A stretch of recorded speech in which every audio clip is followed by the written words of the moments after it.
Welcome to the Sales and Marketing Playbook Unleashed, the premier podcast for innovative growth strategies, hosted by two seasoned experts. Meet Evan Polin, the president of Polin Performance Group, a master in sales coaching with over 2 decades of experience. Evan is not just a consultant, he's a force in sales, focusing on mindset, planning, and skill development. He's also the co-author of Selling Professional Services the Sandler Way. Joining him is Craig Andrews, partner and CEO of Beholder Agency, an expert in growth marketing. With 20 years under his belt, Craig blends marketing creativity with strategy to propel businesses forward, making Beholder Agency a leader in effective marketing solutions. Together, Evan and Craig are here to share their wisdom on winning strategies, best practices, and transformative insights that will fuel your growth. Get ready to revolutionize your sales and marketing approach right here on the Sales and Marketing Playbook Unleashed.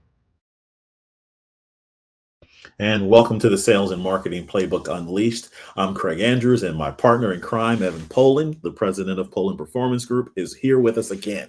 Evan, it's 2025. Can you believe it? It's 2025. Happy New Year, or is it Happy New Year's? Good start to the year. Well, I'll tell you this. We're from the Philly market, so we always put an S on everything. So New Year's is what I said. Like use or weeks. Right. So I'm going to say Happy New Year's just for everybody out there in the audience. I hope you have a Happy New Year's. Thank you. Thank you very much.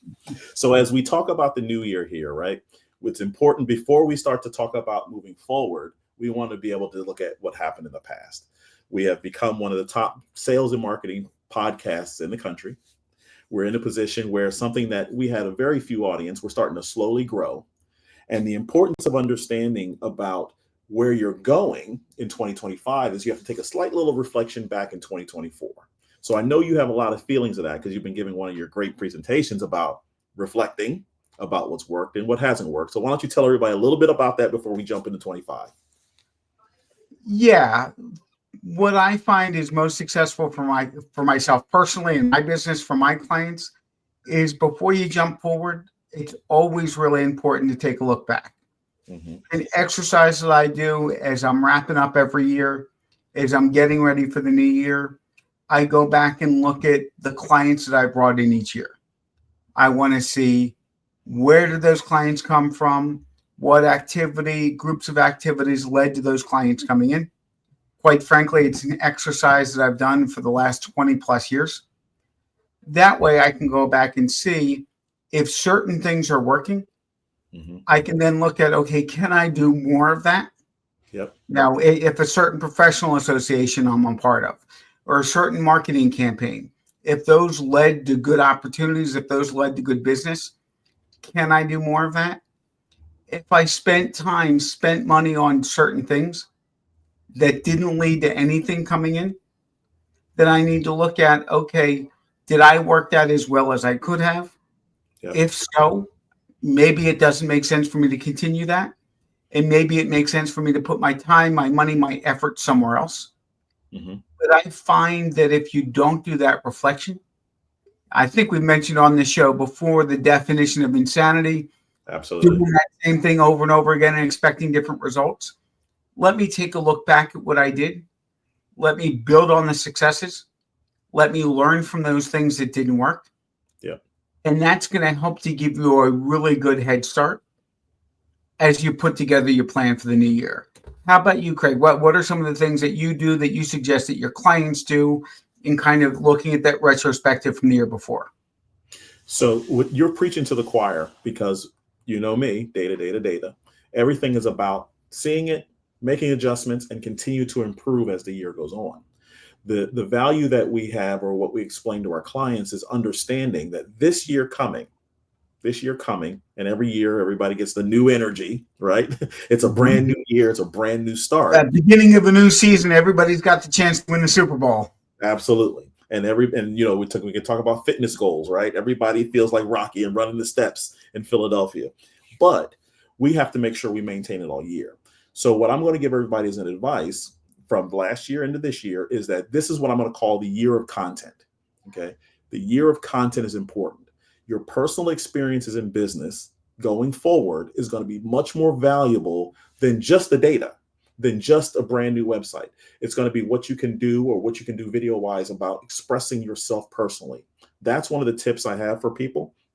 In the past, if they weren't doing it, you better be doing it now. The key separation in business is the content, and the content that you're delivering. Because and I'll use this as a quick example before we move on. When we years ago was selling a travel company, we said, what's different than your beach than the next beach?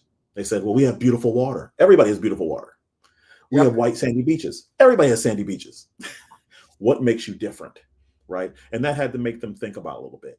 And what we're saying now is your experiences, your content, your user content, all of that stuff becomes much more important so that people can differentiate.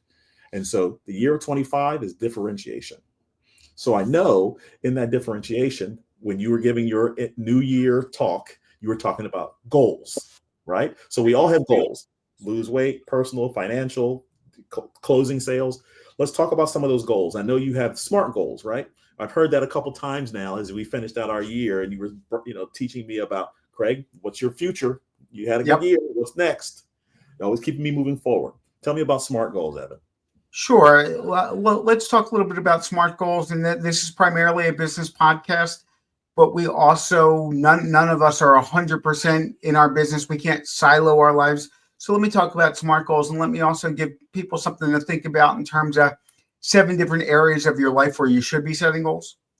So first, when we set goals, when I have my clients set goals, I want them to set SMART goals. Mm-hmm. So the S in SMART stands for specific. So if we're talking business, dollars and cents, how much business do you want to generate? Or what do you want your profit margin to be? Or how many new clients do you want to bring in? If you're talking about health, it might be, how much weight do you want to lose? How many days a week do you want to get to the gym? What do you want your blood pressure to be? But have something really specific. Along with that specific, it should be measurable. So we're talking dollars and cents, we're talking pounds, we're talking number of days of the week that you got to the gym. We may be talking about what you're running a mile in. The goals that you should set should be attainable. So we want you to stretch as you're setting goals. But if you set a goal that is completely unrealistic, so if in 2024 you did $1 million in sales and you set your goal at $10 million for 2025, unless something radical has changed in your business, you're probably not going to increase tenfold. And if you set a goal that you have absolutely no chance of hitting, come Q4, you're not going to work extra hard if you know that no matter what you do, there's no way you hit the goal. So we certainly what you're telling me is that I can't go from 1 million to 10 million in a few months. Not unless you're acquiring a number of different companies or some game-changing technology or product or service is entered in.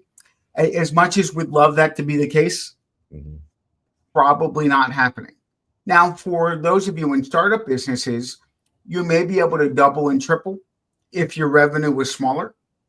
But if somebody's in a really established business doing millions of dollars a year, again, unless something dramatically changes, you're opening up, a dozen new markets, you're probably not going to increase tenfold. Yeah, that makes sense. Along those lines, goals need to be realistic. And then finally, the T stands for timetable. I like to say that a goal without a deadline is a dream. And most of you out there in the audience, probably either you personally or that person, someday I want to do X, someday I want to do X. And that someday gets pushed out further and further and further and further and never actually happens. So do we want to accomplish this by the end of March? Do we want to accomplish this by the end of June? Do we want to accomplish it by the end of the year? But what is that time frame for setting those goals? Yeah. And then make sure that you're setting short-term goals. What do you need to do on a daily, weekly basis to achieve that longer-term goal? And then long-term goals. What do you want to do on a monthly basis, a quarterly basis, an annual basis? And then the other thing that we sometimes forget is we're not all work and no play. So there are 7 different areas of your life where you should be setting goals. One is work and professional, and that's one of the areas that people focus on first. Next is financial. Might be how much in business you want to do or how much money you want to make. We've got family goals. So it may be how much time you want to spend with your family building that you may want to do. Next is health.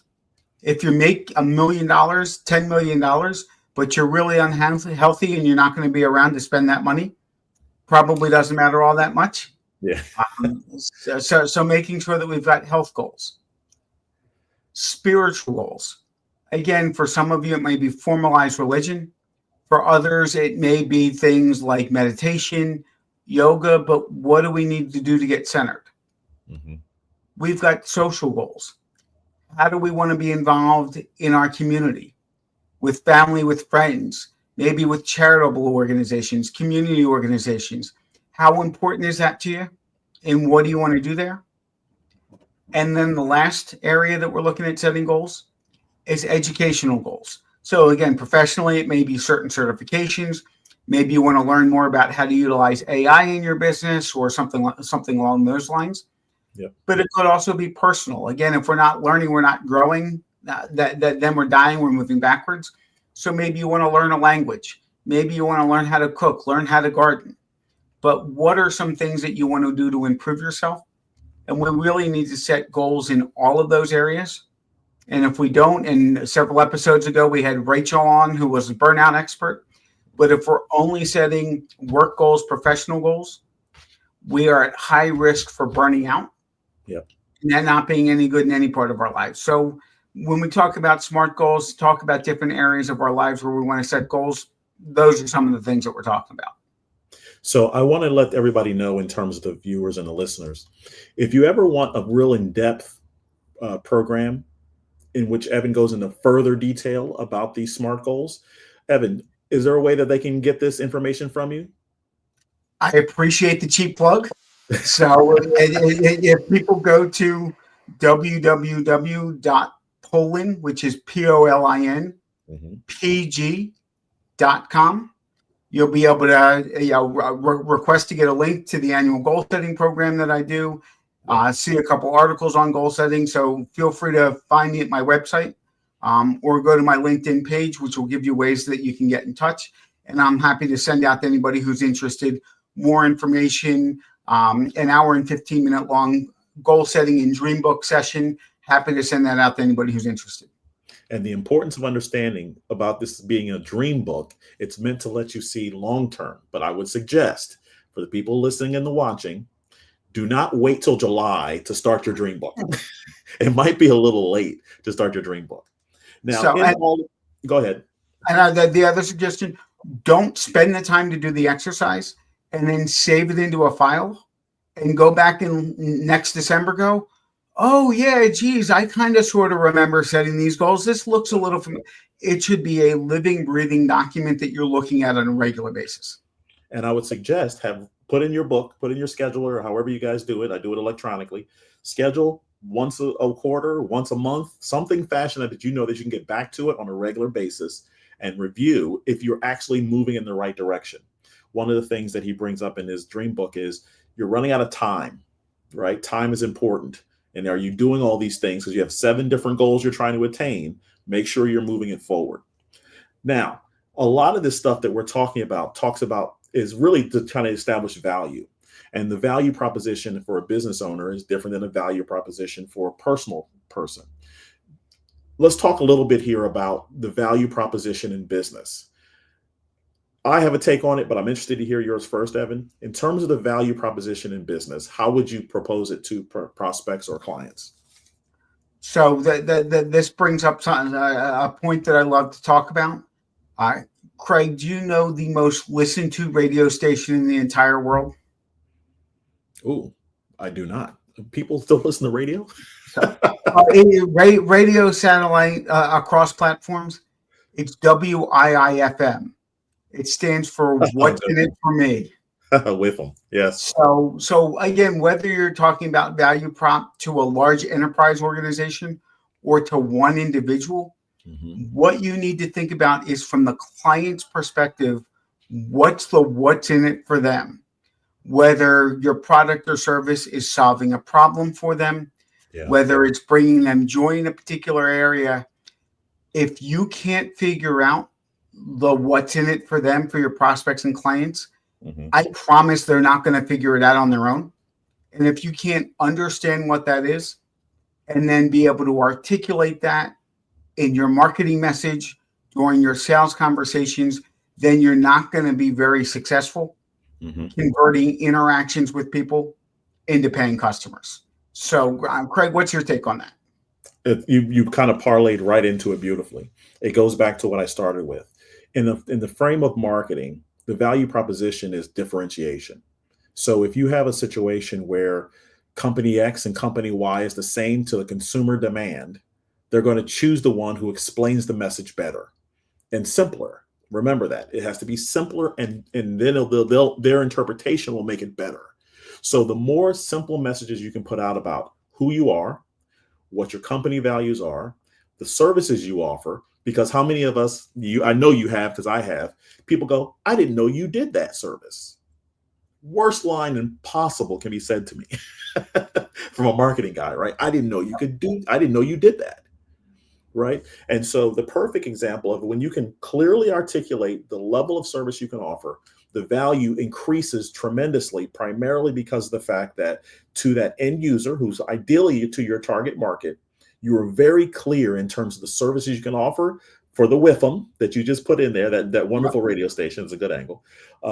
You put in there very clearly on how you can help solve their pain, which is another one of your sales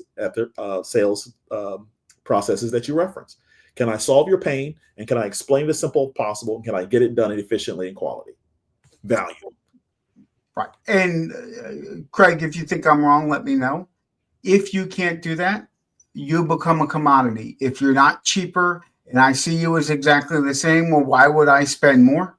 I'll just go whoever is the cheapest. So if you find that people keep coming back to you about price, you probably have not done a good enough job sharing the value that you're bringing to the table. So something that you really need to focus on is, what is that WIIFM? Do I, as the business owner, as the salesperson, as the partner in the firm, understand it? And am I able to successfully articulate that message to other people? Beautifully said. Beautifully said. And that's how I see value proposition in terms of what people need to be thinking about in 2025. Let me kind of jump a little bit into what we talked about as well in terms of the data.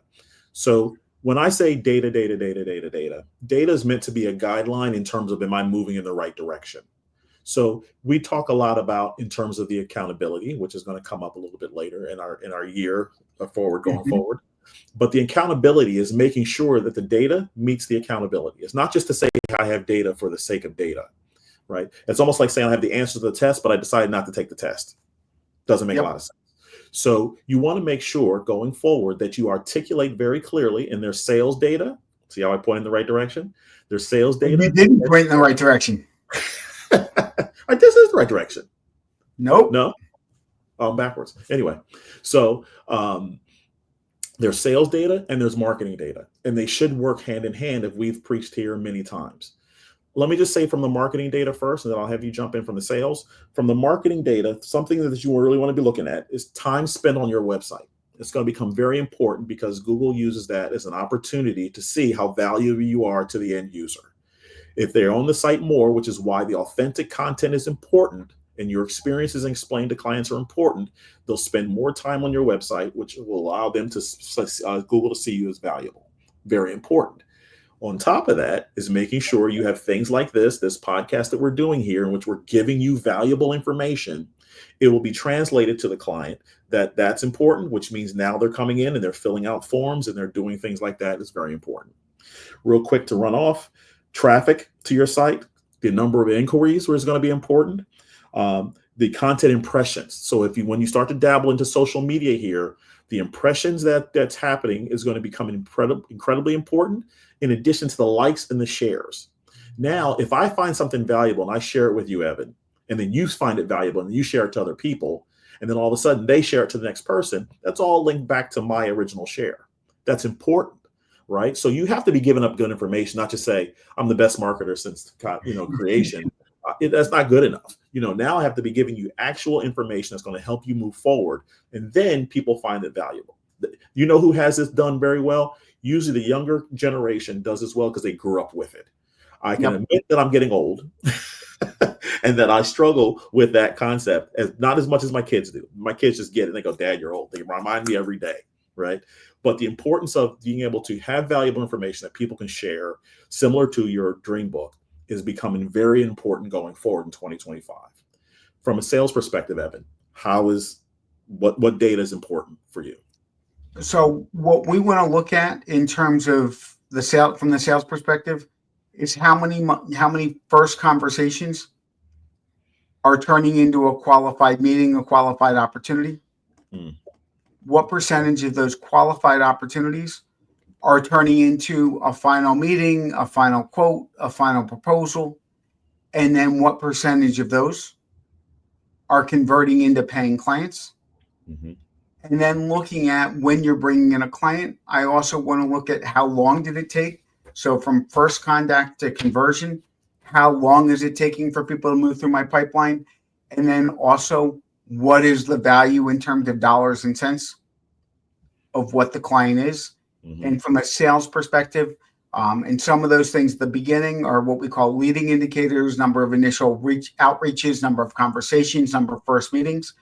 That's the front end activity that then should be leading us to the results. How many final meetings or meetings with qualified opportunities? What percentage of those converted? And those are the lagging indicators that are going to give us our end results. Beautiful, beautiful. So you can imagine if you combine the data from the marketing side of things and the data from the sales part of things, you have a complete picture of how well you're doing in your sales and marketing. Even though people confuse sales and marketing as being the same, they are truly two different entities, but you're supposed to combine the data from both of them to come out with a consistent outcome. And it should be a force multiplier. One sales, one marketing should equal 5. It shouldn't be 1 and 1 equals 2. And quite frankly, if they're not working together, sometimes they'll cancel each other out. So as we move into the next subject here, I want to talk about how multi-touch marketing or multi-platform marketing or integrated marketing is what we call it in-house is so important to that process. Most people do not operate by one venue or one platform alone. You and I both use LinkedIn. Do you use Facebook or Instagram more? LinkedIn. Okay. So do you use any other social platforms? So for me personally and my business, outside of LinkedIn, I think I have a Facebook page that not used very often. What used to be Twitter, X, but neither of those is used nearly as much. Yeah, and that's pretty common, right? So the concept of multi-touch or integrated marketing is we want to set out a web that is going to allow us to touch as many people as possible. YouTube is another one. All of these are social platforms: YouTube, LinkedIn, Google My Business, Facebook, Instagram, TikTok, big one coming up and coming. ChatGPT is going to become a big thing going forward as more people are using AI, and AI is being accepted on so many different levels. If you're not really doing things out to all of those venues, the multi-touch or the integrated marketing side of things becomes more and more important to make sure you're providing value on all of them. It is a lot of work. Don't be confused. It is a lot of work, but there are systems in place that you can use to get them out to the right people. As we use this and talk about the value proposition going forward, I'm going to place a scenario here in front of you. If my target audience is in a position that they're looking at LinkedIn and I'm posting on Facebook all the time, does that make a lot of sense to you from a sales perspective? Not at all. That's the importance of integrated marketing. You have to be able to, and don't forget, all of this in our view centralizes on the website, because now each one of those platforms are looking at your website and going, okay, how does this stuff tie together? And if it ties together and I can create more value, everything increases in terms of my value prop as we integrate out to other systems. Very, very important. From an integrated perspective, how do you see it in terms of sales, Evan? from the sales end, the biggest mistake that I see that companies make is they will set up a marketing campaign and then not do any proactive sales outreach. So they're posting on the platform. They may have automated emails that go out. But then if you're not looking at who's opening those emails and following up with a phone call, if you're in especially a B2B kind of sale, are you trying to connect with people on LinkedIn after you notice that they've integrated with your content? So I find that to get the best value, you need to combine those marketing activities with those more proactive sales activities. And that's where you're going to see the best ROI from those multi-touch campaigns. And here's what I'll tell you, people. Here's what I'll tell you to our audience. Here's the tip. Here's the tip to remember for as we close out 2024 into 2025 and close out the show. There is no skeleton key that fixes all of the problems. It just doesn't exist. Sorry, I don't know who's telling you otherwise. It just doesn't exist. You have to do the work, whether it be phone calls, reach outs, networking, in addition to the marketing stuff that'll make your job a little easier. You have to be able to do all of it. And it's an important, if you need help with that, you have two guys, whichever way that is, you have two guys here who have the resources and the education, the knowledge to help you move forward. If not, we're both great resources to find people to help your problem. So I would suggest if you have any questions, if you're listening or watching this, reach out to us. It doesn't mean it's going to always work out, but we are always absolutely welcome to give you the information to help you out as best as we can. As we close out the show here, Evan, we have an exciting year planned. Tell us some of the people coming in soon that we're going to. We've got a very exciting year planned over the next couple of weeks. We're going to have a legal expert on talking to you about some of the pitfalls and some of the things that entrepreneurs should be looking out for when it comes to their sales and marketing and ways to keep yourself out of trouble. Important. When it comes to a legal perspective, we're also going to have a founder of a company on, created an accountability app. So whether you're talking about sales accountability, marketing accountability, career coaches, anybody who should be tracking what they're doing, who's going to talk a little bit about that app, a little bit about the challenges that he's recognized that organizations run into when they are not holding their folks accountable for the things that they know they should be doing to be successful. So those are just a couple of the episodes to look forward to in the early part of 2025. Awesome. I love it. I love it. Well, here's to a happy 2025 in processes that you put me into here to guarantee I have a happy 2025. And if anyone wants to listen further into past episodes of one of the top sales and marketing podcasts in the country, you can go to smplaybook.unleashed.com, in which is our website that has all of our past episodes. You're welcome to go to YouTube at SM Playbook Unleashed. Is that what the handle I believe so, right? And the at is with the ampersand. Yep. And we're on LinkedIn, on Facebook, on Twitter, on all of that stuff that we just preached to you guys about. I'm Craig Andrews. That's my partner in crime. I still think it's that way. That's my partner in crime, Evan Polin. He always corrects me there. And we'll talk to you guys next time.